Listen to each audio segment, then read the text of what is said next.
Amigos y amigas, ¿cómo están? ¿Cómo les va? Espero que estén muy bien. Yo muy bien, pero se puede estar mejor y hoy vamos a estar bastante mejor porque nos vuelve a acompañar Luis Diego Fernández desde Argentina. ¿Cómo estás, Luis? ¿Cómo andas, Marcos? Todo muy bien yo. Hay que recordar que para Foucault, porque claro, Luis Diego nos está hablando ahorita de de una manera muy rápida, de esa transición que hace Foucault entre la arqueología y la genealogía, donde se introduce el tema del poder y quizás se abandonan un poquito algunas categorías arqueológicas de Foucault, pero hay que recordar que para Foucault lo importante en última instancia no es el poder como a veces se cree, es decir, el tema principal de Foucault no va a ser el poder, sino va a ser cómo el poder constituye al sujeto. Es Ujú. decir, ¿qué significa esto? En las palabras y las cosas va a decirnos el hombre ha muerto, ¿ok? Y si el hombre ha muerto, ¿qué queda? Lo que queda es el sujeto. Y el sujeto queda sujetado. ¿A qué está sujetado? ¿Qué es lo que el poder quiere sujetar? La subjetividad. Disculpen un poco el juego de palabras, pero no deja de ser interesantísimo verlos con ese juego de palabras. El poder lo que quiere sujetar es la subjetividad. ¿Qué significa eso? Nuestra manera de ver la vida, nuestra forma de ser, nuestra forma de actuar, de pensar, de sentir. El poder está constantemente buscando en esas relaciones, eh, digamos, cómo se influye, hay una persuasión positiva para el cambio de conducta. Por eso Luis Diego decía el tema de los dispositivos que van abriendo y cómo el eje del poder va abriendo diferentes puertas para poder ver cómo se constituye el sujeto en diferentes áreas. Pues a mí me Ujú. encantó, Luis, lo que dijiste de que suena muy obvio, Ujú. pero es que hasta que no escuchas que suena obvio es que no te percatas. Es decir, un Ujú. preso no es preso si no es en la cárcel. Digamos, no hay Por presos supuesto, fuera de la cárcel. De hecho, es muy obvio. interesante porque incluso lo que viene después es expresidiario. O sea, Ujú. está fuera. Es decir, y esto, digamos, es como un ejemplo básico de cómo el poder va constituyendo ese sujeto. Luis, hay que, es, es como tú bien decías ahora, este tema de que Foucault va a decirnos, espérense, porque no es cierto que nosotros vivimos en una sociedad reprimida. Y Ujú. lo que va a mostrar es totalmente lo contrario. No era que no se hablaba de sexo, de lo que más se hablaba era Ujú. de la sexualidad, y esto lo va a mostrar Foucault. En este sentido, eh, ¿tú crees que el texto derrumba tabúes epocales acerca de la sexualidad y el placer? Yo creo que digamos que la historia de sexualidad, digamos el tomo uno fue un libro, cuando uno analiza cuál fue la recepción en su tiempo, en el año, digamos, tanto 76, 77, 78, fue un libro muy resistido por la izquierda, precisamente porque lo que Foucault hacía era criticar. Él lo dice, digamos, la hipótesis represiva, y si algo existía como poder hegemónico, como lectura del poder hegemónico, era la lectura marxista, o sea, la idea de que el poder es malo, que el poder impide, que el poder obtura, que el poder reprime, y que efectivamente somos reprimidos y por tanto tenemos que liberarnos. Ese es un poco el cuento, y Foucault reconstruye esa dinámica de poder que va a desbaratar. Entonces, esto, a ver, esto es muy importante para entender por qué Foucault opta por la palabra placer y no por la palabra deseo, porque la palabra deseo aparecía muy atravesada de este tipo de discurso emancipatorio, marxistizante. De hecho, a ver, hasta su propio gran amigo, Gilles Deleuze, Ujú. y de hecho un poco, este también es un texto, mi libro, digamos, que tiene como punto de partida un debate entre Foucault y Deleuze, o entre comillas un debate, porque luego de que se publica el primer tomo, digamos, de este texto, Historia de la Sexualidad, Deleuze escribe un texto que se llama Deseo y Placer, Ujú. donde él dice, bueno, yo estoy en desacuerdo con lo que dice mi amigo Michel en este y en este tema, y marca fuertes divergencias. Ese texto él se lo da a François Ebal, que era el asistente de Foucault en el Collège de France. Foucault lo recibe, pero nunca le responde. Nunca le responde a Deleuze. Y de hecho se rompe la amistad, porque Foucault y Ah, Deleuze no se vuelven a hablar no nunca más. sabía eso. No se vuelven a hablar nunca más. A partir del año, a ver, no es que sea solamente por este tema, digo, ¿no? A partir del año 77, Foucault y Deleuze empiezan a tener divergencias profundas a nivel no solamente filosófico como este caso, sino político también, digamos, ¿no? Ok. Antes firmaban muchas solicitadas juntos y empiezan a haber fuertes divergencias en muchos temas.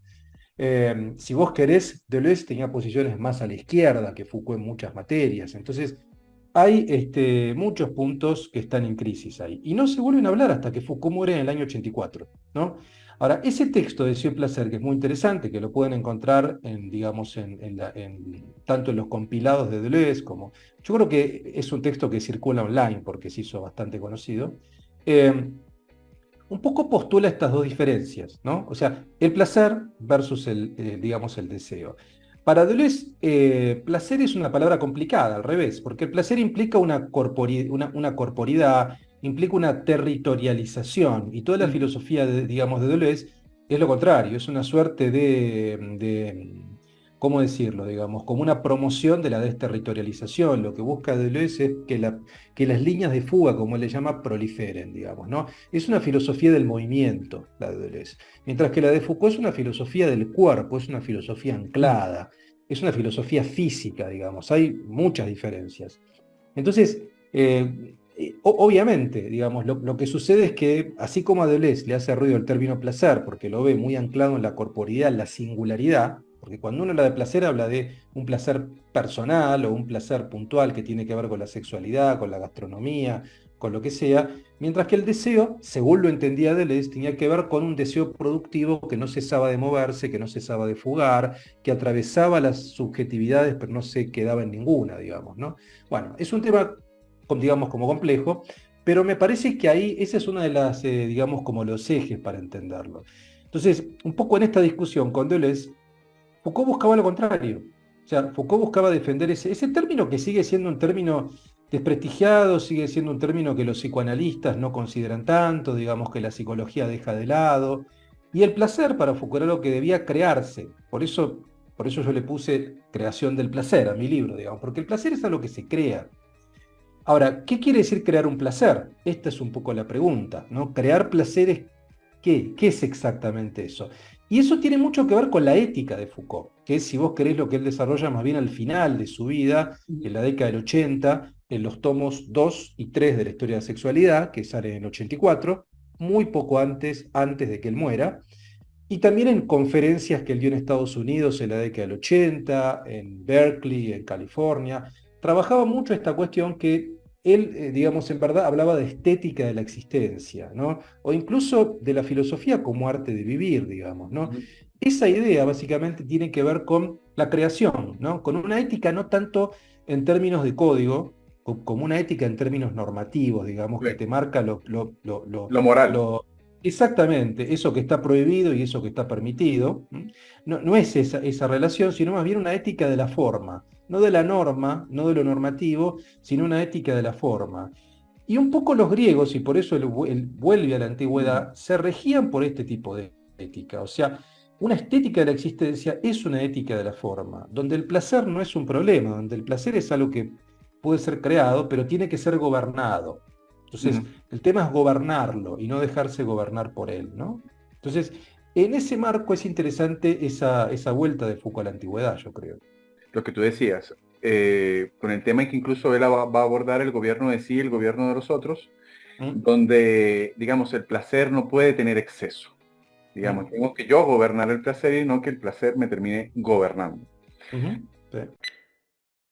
Quiero hacer esta breve pausa para decirte que ya está publicado en Amazon mi trilogía filosófica llamada La Guerra Perpetua. Es un análisis Foucaultiano del poder, del saber y de cómo, sobre todo, se puede hacer resistencia al poder. Te voy a dejar en la tarjeta, en la descripción y en el comentario fijado el link de Amazon para que puedas descargarlo de forma gratuita si estás afiliado a Amazon Kindle Unlimited, o puedes adquirirlo por solo $2. Bien, vamos a hacer esta pausa para decir que el texto de la creación del placer, cuerpo, vida y sexualidad en Michel Foucault está en la descripción, en el comentario fijado, van a tener un link donde van a poder ver no solo el prefacio, sino el primer texto, el primer capítulo del texto. Van a poder comprarlo en línea si les interesa. Van a poder leer parte del texto y también quiero comentar que Luis Diego va a hacer un curso acerca de Michel Foucault y el poder. Si nos puedes explicar un poco para la audiencia, para los que quieran, digamos, no solo asistir, digamos, online, pero en forma, digamos, presencial cuando lo estés dando, sino, digamos, posteriormente a que des el curso, también puedan ingresar y comprar el curso. Sí, cómo no. Gracias, Marco. Sí, bueno, un poco la idea básicamente es un curso que se llama Foucault y el poder, que va a estar disponible en la plataforma Cursa Virtual, donde yo doy curso ya hace casi 10 años. A ver, es un curso de 8 clases. El curso igual es asincrónico, en el sentido de que cada uno puede meterse cuando quiera, cuando maneja sus tiempos, cuando está disponible.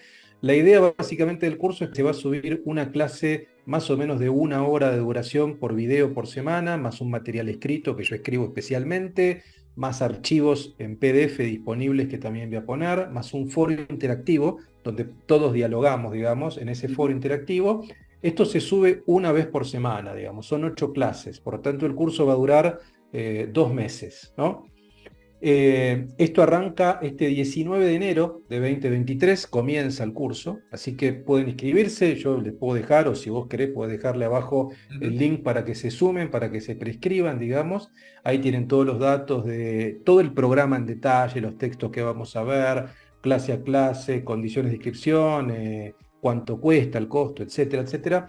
Y obviamente para aquellos que tal vez vean el video un poco más adelante, ese curso igual después seguramente se va a subir a la tienda de Cursa Virtual, que también pueden entrar ahora si quieren. En la tienda de Cursa Virtual ya hay 12 cursos míos, 12 cursos que están ya completos, tipo pack, digamos, ¿no? Okay. Si ustedes lo pagan, pueden bajarse ya las 8 clases con el material y también hay un foro, o sea que también pueden contactarme a mí. No es que simplemente se bajan, no, si tienen dudas, preguntas, me pueden contactar a mí en ese foro, ¿no? Ahí hay 12 cursos ya disponibles y el de Foucault y el poder se va a sumar a esos 12 cursos. Hay cursos de Deleuze, del Antiedipo, de Mil Mesetas, de Heidegger y los poetas, de Nietzsche, de estoicos, de epicúreos. Bueno, es muy interesante toda la oferta, yo creo que hay. Así que se pueden meter en tienda Cursa Virtual y ahí ya tienen otras opciones, ¿no? Buenísimo, porque precisamente te iba a preguntar acerca de cuáles son las diferentes ofertas que tienes en los cursos. Sí. Buenísimo. Luis Diego Fernández, muchísimas gracias por acompañarnos en esta conversación genial, como siempre, muy, muy profunda, pero muy clara, eh, acerca de la obra de Michel Foucault y de la exposición de tu libro, la creación del placer. Ujú. Luis Diego, si pudieras darnos, por favor, las palabras finales para despedir a la audiencia del canal, sería genial. Muchísimas gracias, Luis. No, bueno, yo estoy súper agradecido con vos, Marcos. Gracias otra vez por invitarme a tu canal. No, bueno, simplemente espero que les interese el libro, espero que lo lean, digamos, acá. Esta es la edición física, obviamente, está editado por Galerna. Es un libro más breve que Foucault y el liberalismo, pero yo creo que es un complemento a Foucault y el liberalismo. Foucault y el liberalismo es un libro de filosofía política y este siempre digo que es un libro de ética. Me parece que política y ética, ¿no? Esas son un poco las dos vertientes que estoy trabajando a partir de Foucault. Así que ojalá que lo lean, ojalá que lo debatan, que les interese y simplemente estoy muy agradecido. Muchísimas gracias, Luis. Estamos, ojalá, pronto para una nueva conversación. Gracias.